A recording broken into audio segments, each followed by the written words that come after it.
Ningependa kuwajulisha kuwa hali ya usalama wa nchi inaendelea kuimarika siku hadi siku. Aidha, Jeshi la Polisi linaendelea kutimiza majukumu yake ya msingi, ikiwemo ya kuhakikisha linasimamia uwepo wa amani,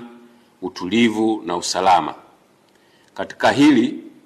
Jeshi la Polisi linatoa shukrani kwa wananchi na wadau mbalimbali wanaoendelea kutoa ushirikiano wa kiwango kikubwa katika kulinda na kuimarisha amani ya nchi. Hata hivyo, kama Jeshi la Polisi lilivyoeleza katika taarifa yake ya tarehe 3 mwezi wa 12 2025 kwamba upo uhalifu unaoendelea kupangwa na kuhamasishwa kwenye mitandao ya kijamii na kwenye makundi ya baadhi ya watu wakihamasisha kile wanachokiita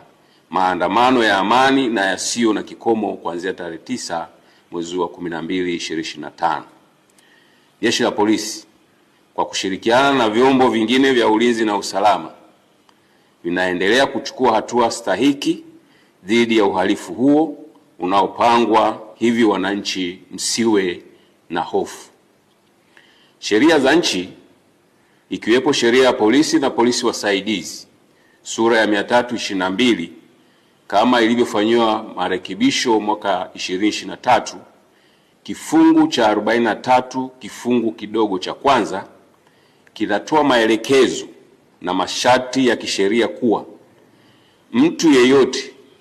ambaye ana mpango wa kufanya, kukusanya, kuunda